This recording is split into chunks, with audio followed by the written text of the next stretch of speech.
on this edition of Sightings. Keep going. Do you see?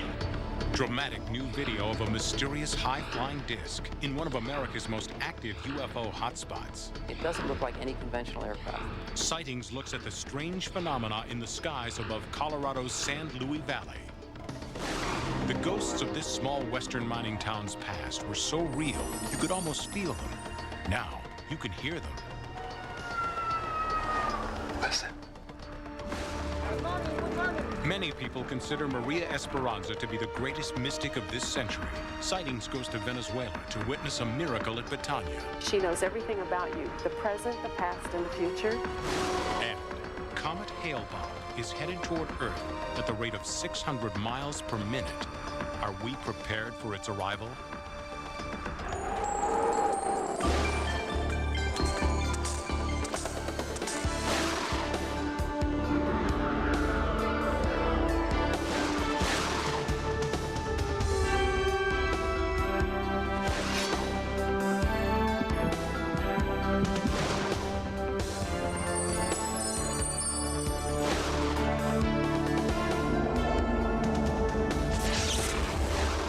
Welcome to Sightings. I'm Tim White. After many years of reviewing home video of supposed UFOs, it takes a lot to impress the Sightings investigative team. But what you're about to see is among the most intriguing UFO footage we've ever broadcast. A brilliant disc-shaped craft hovered over Salida, Colorado for more than an hour.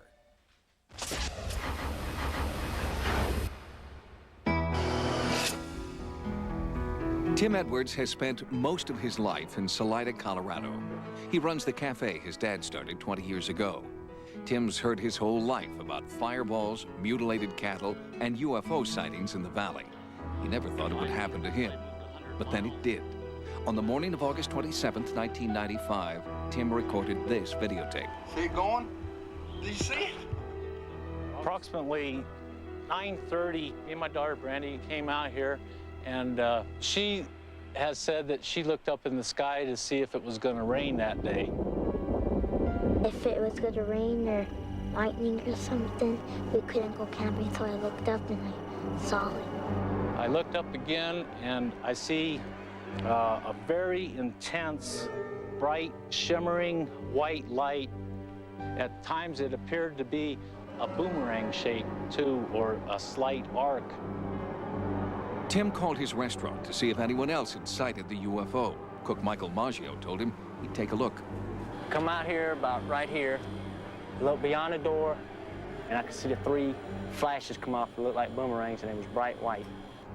Then a fourth witness, Tim's 15-year-old daughter, Lorraine, saw the UFO. At first, I thought those guys were crazy. I was like, that's dumb. And then when it started moving around, I was like, couldn't believe it. Michael Curta is MUFON's chief investigator in Colorado. He's been researching UFO activity in the San Luis Valley for several years. Mr. Edwards' video is some of the best footage that I've seen, purely for the fact that, number one, it's a daylight sighting. There are multiple witnesses. It's a very large object, or appears to be a very large object, and we just don't get that many credible, good daylight sightings.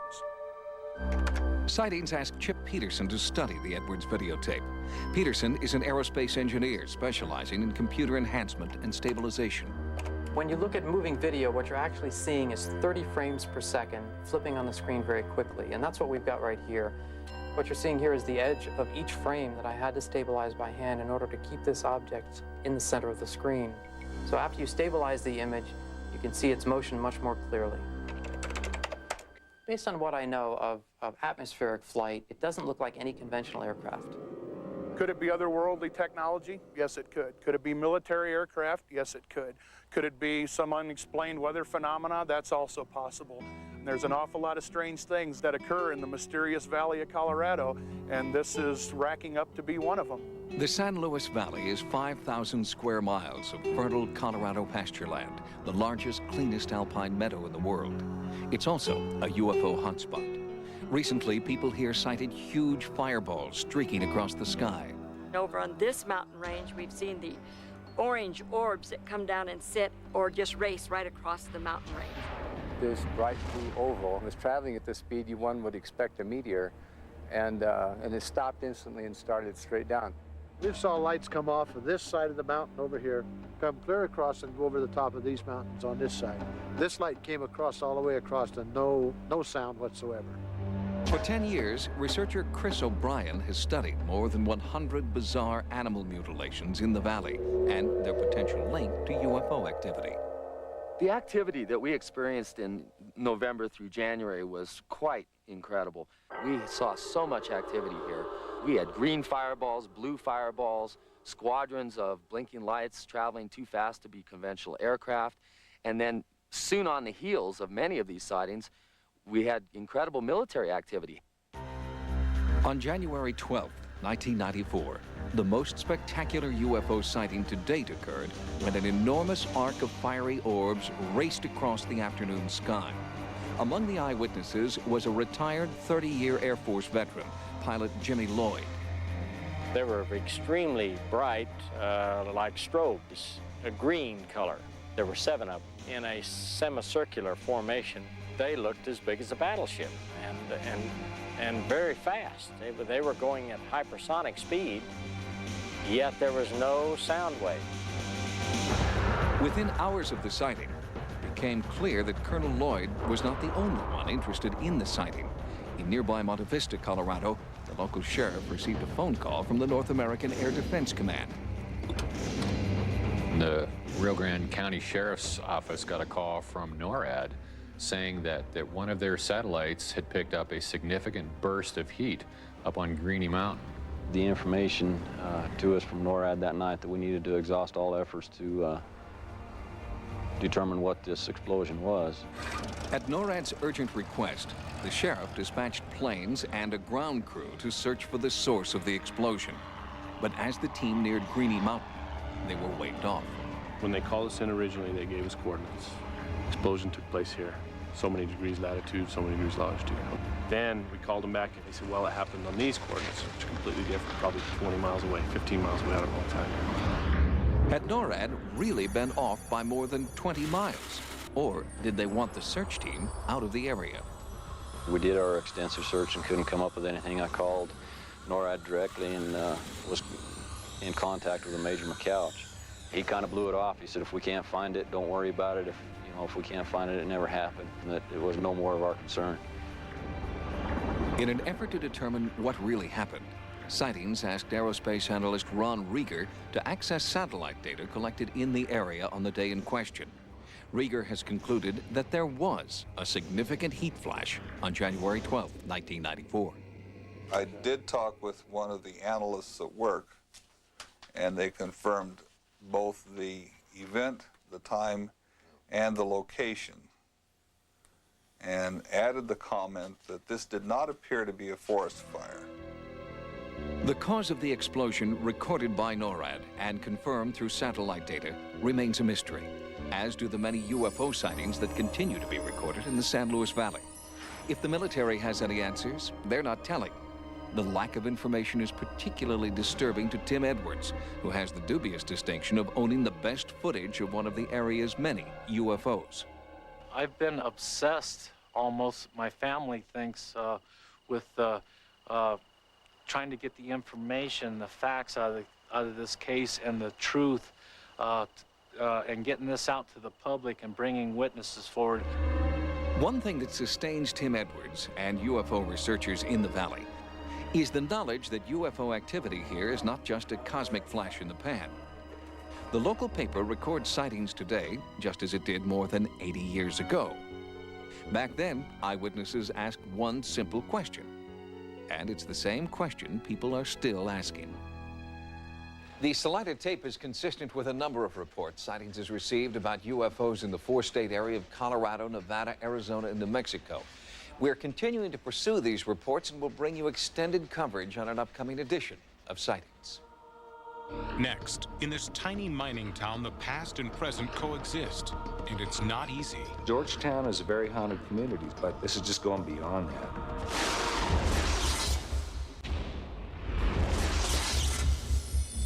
Driving out of Denver and into the Front Range of the Rocky Mountains, the road is dotted with small towns that seem frozen in time.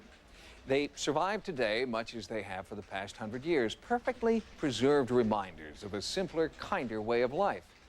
Perhaps that's why so many people who move here never want to leave, even after they're dead.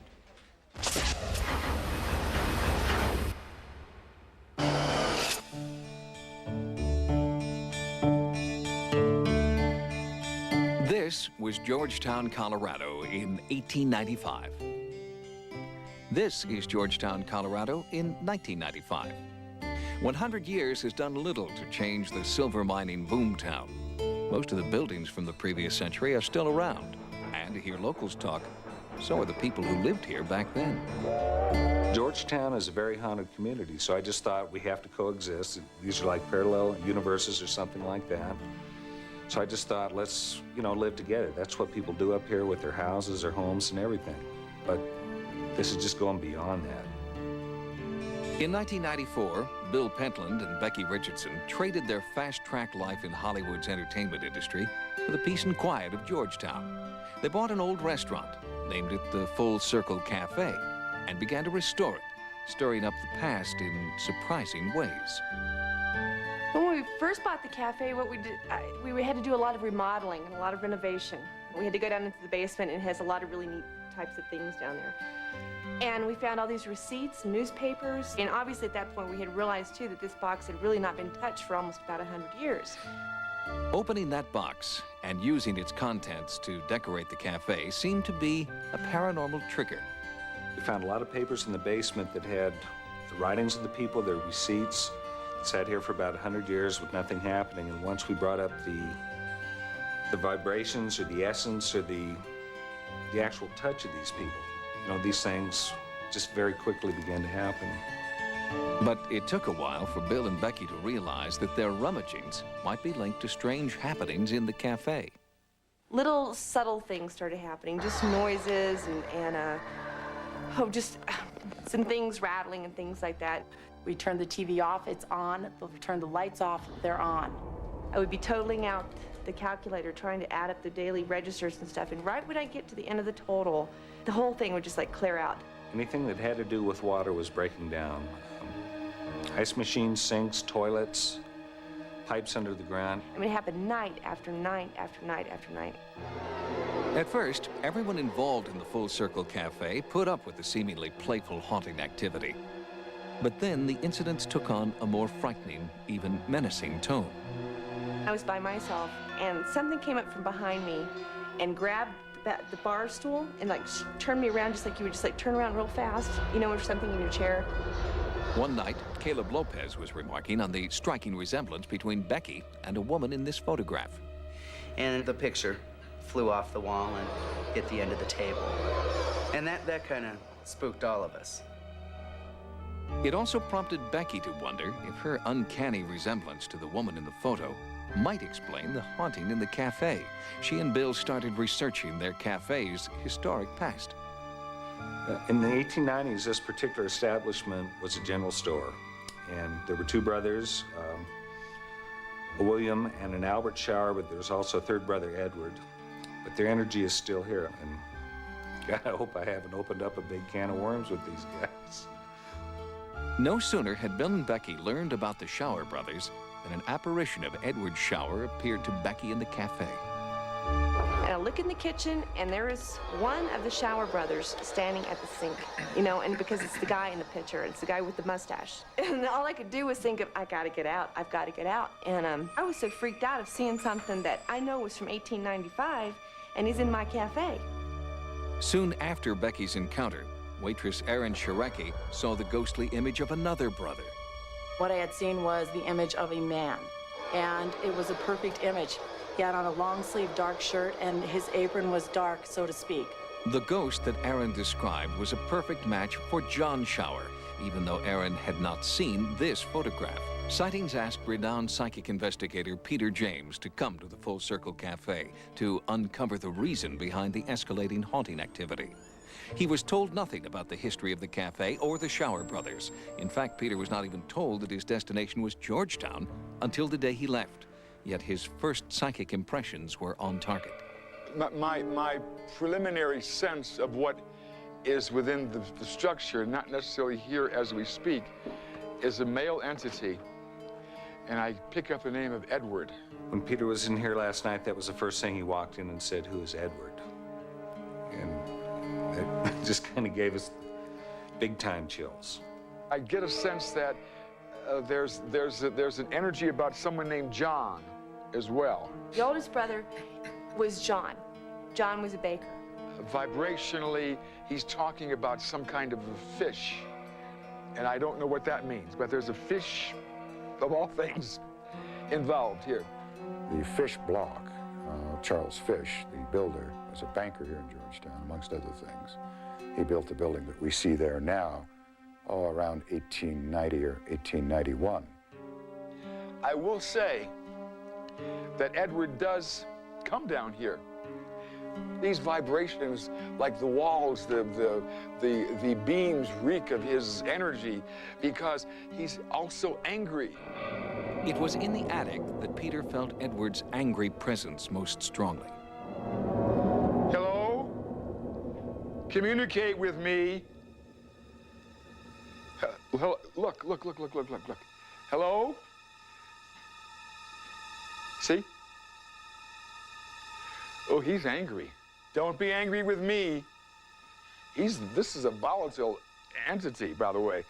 Don't play games with me. I'm not afraid of you. He said, I didn't kill him. I didn't kill him, and he's angry. Don't be angry at me. This entity is capable of making sound, of talking. Moments later, Peter's contention that the spirit could speak seemed to be proven correct. Edward! Speak to me now!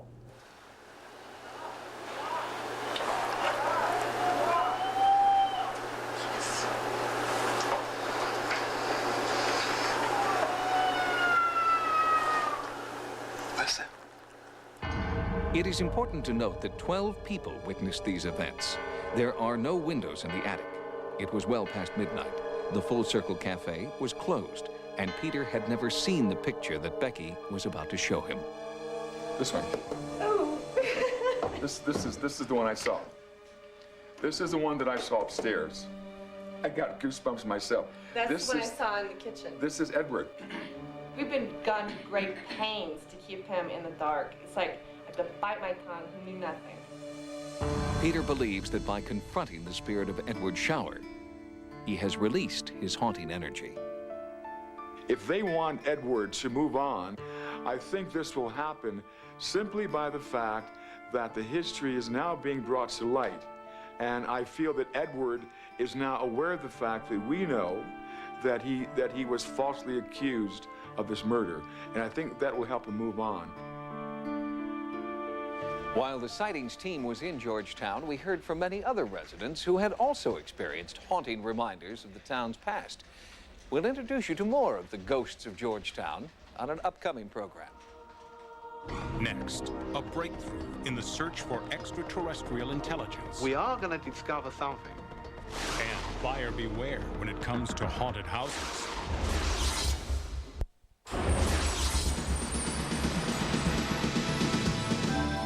Here are some of the stories Sightings is following in the news. Recently, Sightings brought you the story of an Ohio University project called the Big Ear. A giant radio telescope there is searching for sounds of intelligent life in the cosmos. Well, now in Columbus, Ohio, a second independent search project is underway. We've dubbed it the Big Eye. In Ohio's capital, astronomer Stuart Kingsley is conducting an independent search for visual signs of extraterrestrial intelligence by updating an idea discarded in the 1960s, laser communication.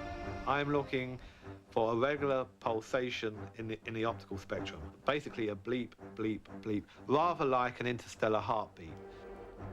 Traditionally, the search for extraterrestrial intelligence, or ETI, uses radio telescopes programmed to pick up anomalous sounds. But Kingsley believes that our first two-way communication with outer space will be visual. Lasers are more for point-to-point targeting. gives you a very narrow beam, even over interstellar distances. So that's actually why I think the preferred technology for ETIs to communicate with other stars is lasers. And Kingsley is confident his search will not be in vain. We are going to discover something, but that, that's going to be a major news story, because that means we are not alone. In New York, it's buyer beware. Home sellers here no longer have to disclose to potential buyers that the house they're trying to unload is haunted. 26 states do require disclosure if a home has a past history of unsettling activity. But New York Governor George Pataki has signed a law exempting home sellers from upfront disclosure of a home's, quote, psychological impact. A psychological impact can be anything from a haunting to a murder to a suicide to a pool leaking. Realtor Kathy Edwards believes that full disclosure of a property's haunted reputation is important, whether or not it's mandated by law. If we were listing a property that was known to be or thought to be haunted either by a seller or by the community in general, I would recommend to the seller that they notify any serious buyers of the fact that it was known to be haunted. Even if the seller does not believe in ghosts, if a home is believed by others in the community to be a haunted house, that fact should also be disclosed. My partner and I listed a property in this community that we thought was haunted because every time you walked in, it was extremely cold. I mean, colder than you would normally think a closed-up empty house would be. And yes, we did disclose. The buyer moved in. They've never had anything happen. So, it may have just been a cold draft. You don't know. But anything that could potentially affect a buyer's decision to purchase a property, they absolutely should disclose it.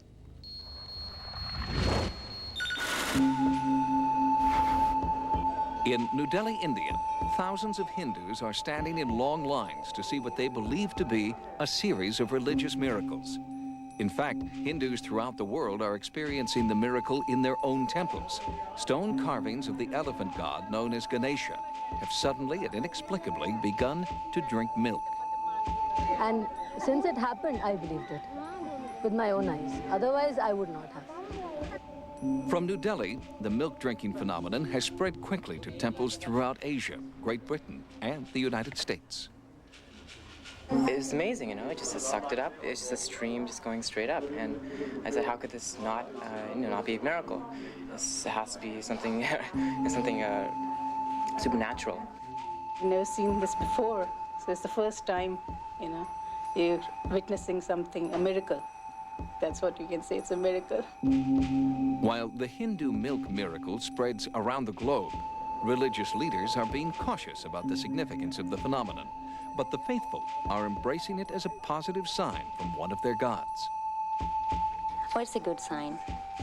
It's really good for the nation. They are telling us that I'm here to take care of you, don't you worry. So this is a sign, very good sign, that God is blessing everybody, all the devotees, and trying to recreate faith in their minds. We'll have more stories from the news next time. Now, here's what's coming up on Sightings. Healing miracles really do happen at a place called Betania. You believe miracles can happen here? Oh, yes, indeed. I've seen them both trips I've been down here. Later, it's speeding toward Earth at over 36,000 miles an hour. Are you ready for Comet Hale-Bopp?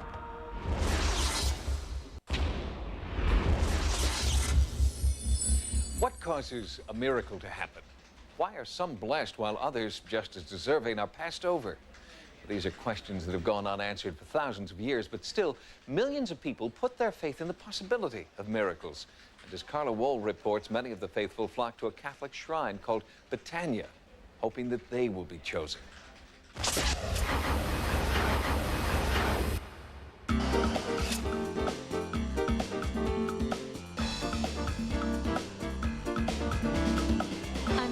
Drive from Caracas, the city beat gives way to the tranquility of the Venezuelan countryside, and a place where many believe miracles can happen.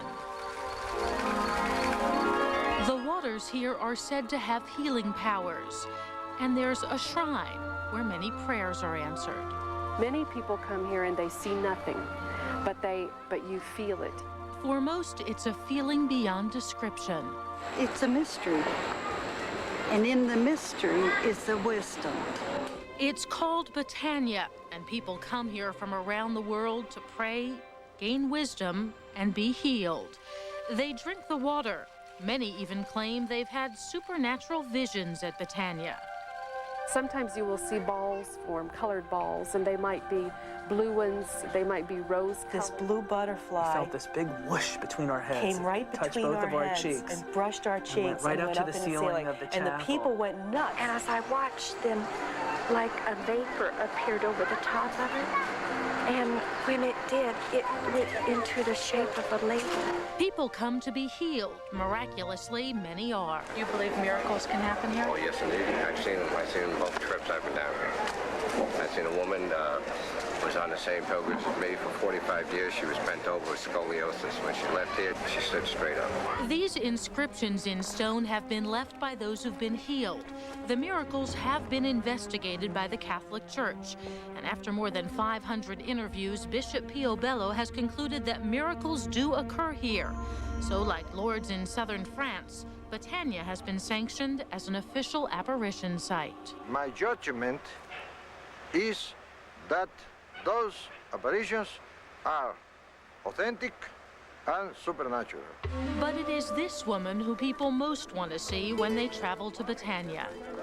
Good morning, good morning. Maria Esperanza is known as the visionary of Betania. She discovered this shrine and believes that in this place, Jesus and the Virgin Mary can speak through her. Believers say she has an extraordinary spiritual power.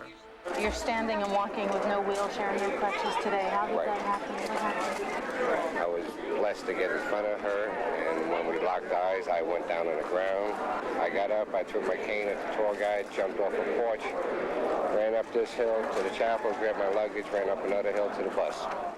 Maria Esperanza makes no claims herself, but others believe she's been given the power to see the future. When you meet her, she knows everything about you, the present, the past, and the future. She is able to see things and know things before they ever occur. It's the power of this tiny woman and this tiny waterfall that makes Betania the place of last resort for so many desperate people. Well, the only thing I knew about spina bifida was that it was devastating. Little Ryan Hulick was born with a gaping hole at the base of his spine. I'd never seen anything like it before, and I really didn't understand what I was looking at. This diagnosis of spina bifida is something that involves the brain, it involves the spinal cord, and because it involves your nervous system, it involves anything from the head down. The prognosis for Ryan was not good. He might be walking by age 5, but there was no guarantee that he would ever survive into adulthood. I sort of felt like I had a baby with a time bomb. So I didn't sleep well. I was always listening for him to see is this going to be the night? It was after one particularly bad episode that Pat Hulick decided to seek the help of Maria Esperanza. Pat and her husband Casey met Maria in Lowell, Massachusetts during a tour of the United States. She finished speaking with the family and she just turned around and walked right up to us. And she says through the interpreter, "Here, this is the place." And she's touching her lower spine. And we said yes. We had never given her any details about this child or the condition. She looked at us and she said he's being healed in 3 parts, and the first part is happening right now. The Hulicks didn't immediately notice a change in Ryan's condition. But then, when Maria returned for another visit to the United States, this time to Valley Forge, Maria met Ryan in person. She turned right around and she took Ryan out of my arms and sat right down.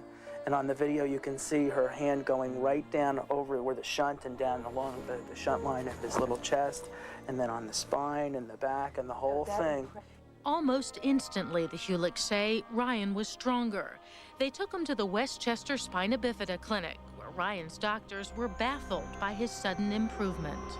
The neurologist came in, and he was doing his exam and writing down his comments and so forth, and he got up and got his colleague because he wanted to check and make sure it was the right kid and the right records and the right everything because it was so dramatic. A few months later, the Hulicks took Ryan to Betania, to Maria's house, for the third and final part of his healing. Suddenly, Ryan woke up and he was screaming, like a very, very strong cry, as if he were in pain. And she said, he's crying because that which was apart has just come together. She said, this is the third part. He's going to begin to become completely healed. On that bus ride back from Caracas, after he received the third part, we noticed an immediate dramatic change in Ryan. He was so strong and just trying to get up and to move and just so bouncy. The Hulicks returned to their home in New York, and Ryan began making dramatic improvements, much to the surprise of the neurosurgeon who had made the original diagnosis. I think he's excelled in some ways beyond what his objective analyses, such as pictures, x-rays, CAT scans, MRIs, might have led us to think he could do. The art of medicine 100 years ago was holistic, and that was we didn't have the technology and the capability to correct anatomical abnormalities that we do now. We forgot about faith, and we forgot about hope and positive thinking. Faith and positive thinking are all that Ann Jones believes she has left. Ann's daughter Amanda has epilepsy. She has a seizure nearly every day.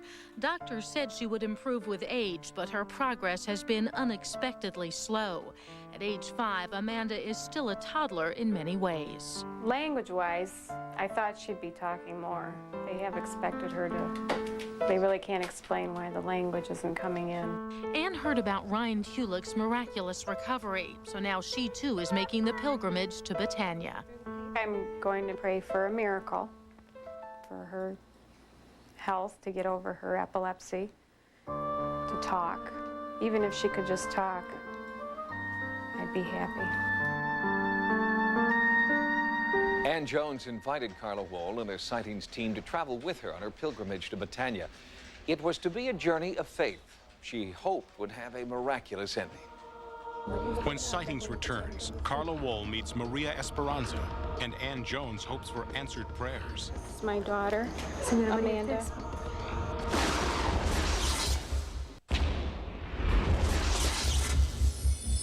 There have been claims of miraculous healing and apparitions of the Virgin Mary from every corner of the globe. But currently, the Catholic Church recognizes only 4 locations as sites where miracles do happen. They are Lourdes, Fatima, Garbandal, and Betania.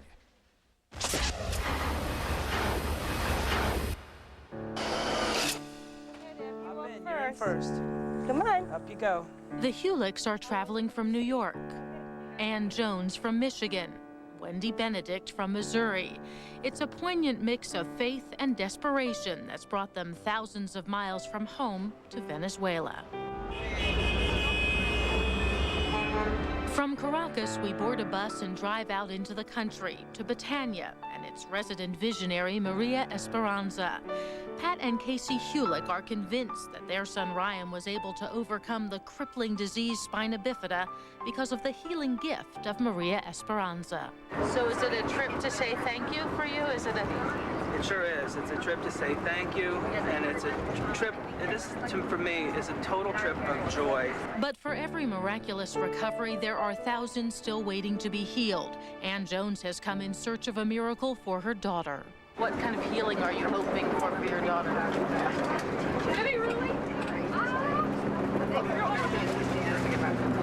I'd like to see her.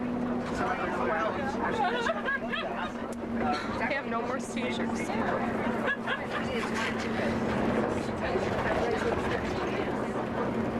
think that can happen? Do you think that this is a possibility here? I really do. Okay, this is Finca Betania. This is the entrance to Betania. Wendy Benedict is the leader of the group. She brings pilgrims to Betania every other month. People from many different faiths come to bathe in the healing waters and to pray. And sometimes, Benedict says, the faithful are rewarded with amazing supernatural sights at the shrine. Sometimes the sun will spin, sometimes it'll turn colors. Many times when you're in the grotto, you will see people looking at the palms of their hands. And what's happened, there's a very fine gold dust that falls all over them. There are no glowing apparitions on this day, but a vision in white does appear. Viva Maria! Viva Maria!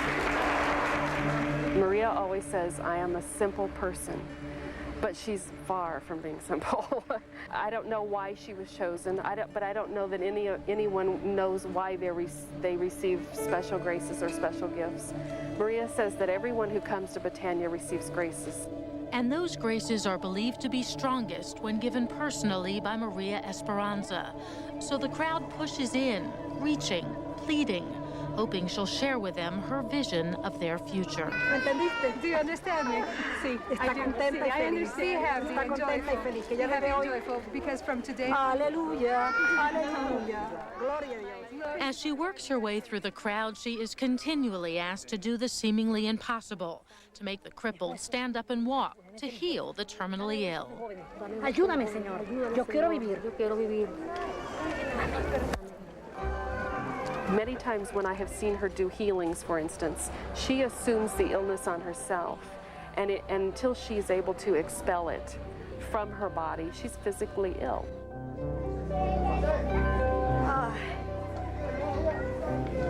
Me está doliendo hoy el día el corazón. Today my heart has been hurting. A veces como que me sale por aquí atrás. I feel it here.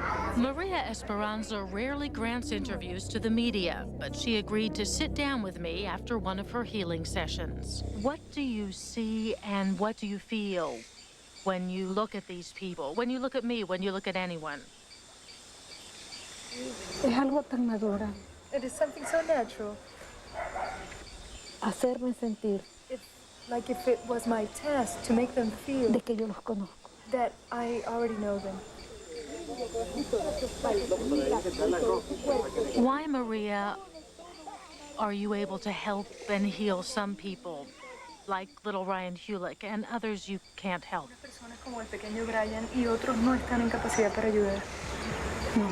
I don't know. Only the Lord knows why.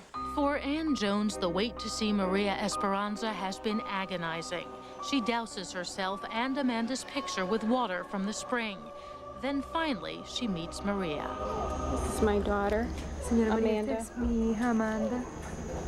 She has seizures every day. A los 4 meses de nacida ella, When she was 4 ¿qué months pasó? old, Eso es importantísimo. something happened. This is very important. 4 months? No, 4 months. Well, she had her DPT shot. Was it the DPT shot? No. Tuvo una vacuna. Ahí está. La triple. Exacto. Confirmo. Maria told Ann that she sees Amanda improving, but progress will be slow. Thank you. Vete feliz. Live happy. Vete alegre. Live joyful. Y confórmate a la It's not the promise of a complete cure that Ann had wished for, but she is at peace because Maria has injected her with hope that Amanda will improve in her own time, just as Ryan Hulick did. Is Ryan a miracle child? Is Betania a place where miracles happen?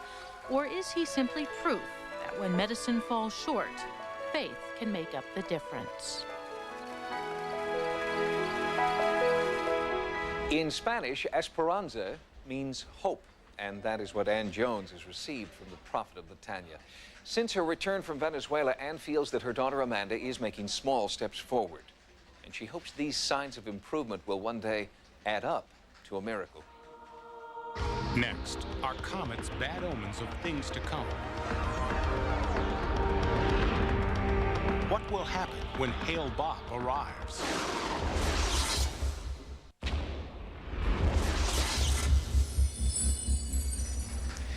Comets are enormous balls of ice hurtling through space, destroying everything in their path. And for centuries, comets have been seen as harbingers of doom. The mother of all comets is thought to be Halley's Comet, not due back over Earth until the year 2060. But in the spring of 1997, we will be visited by the less famous comet Hale-Bopp. And in cosmic terms, this one will miss us only by a whisker. From Earth, we can see only a tiny fraction of the vast uncharted expanse of outer space. Its vastness has inspired wonder and fear, Now, that fear of the unknown is being challenged by frightening new discoveries in outer space. We think the solar system is surrounded by something like 10 trillion comets. With numbers like these, it's not surprising that scientists like NASA astronomer Paul Weissman are keeping tabs on the paths of these supersonic celestial bodies, especially those that will come perilously close to our planet, among them the recently discovered comet Hale-Bopp. It's in our planetary system already. It's out a little bit beyond the orbit of Jupiter at this point, and will pass just inside the Earth's orbit in March of 1997. While astronomers reassure us that Comet Hale-Bopp will not impact on Earth, there are many people who believe that even a visit from a comet is a bad omen.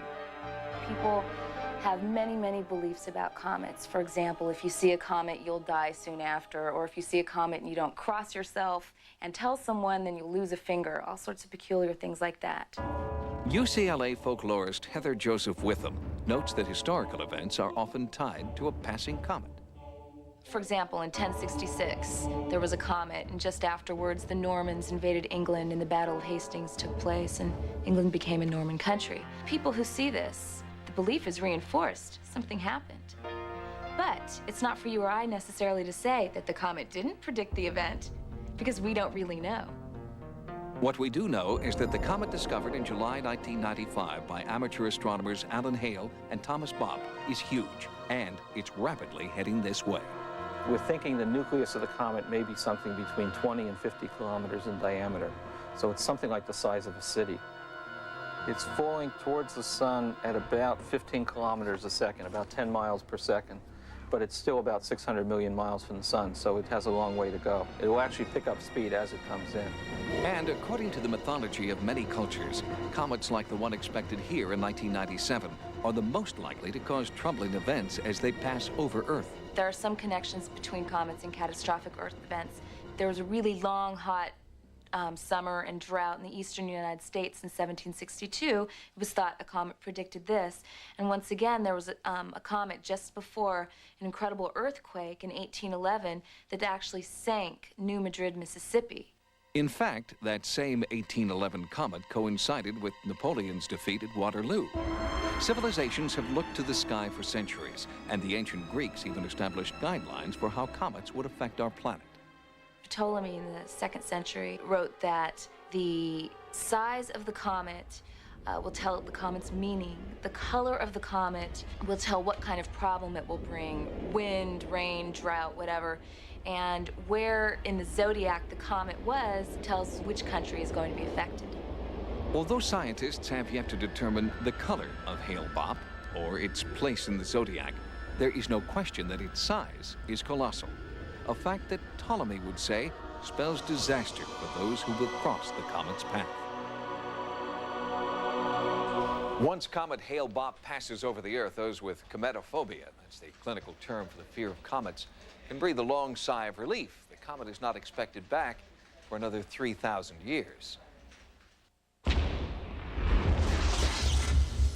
If you've had a paranormal experience, please write to us at Sightings. Sightings can also be contacted at America Online at keyword Sightings. At the Sightings Forum, download images, sounds, and QuickTime clips. Also, join us daily in our chat room, live on AOL. Until next time, remember, no mystery is closed to an open mind. For Sightings, I'm Tim White.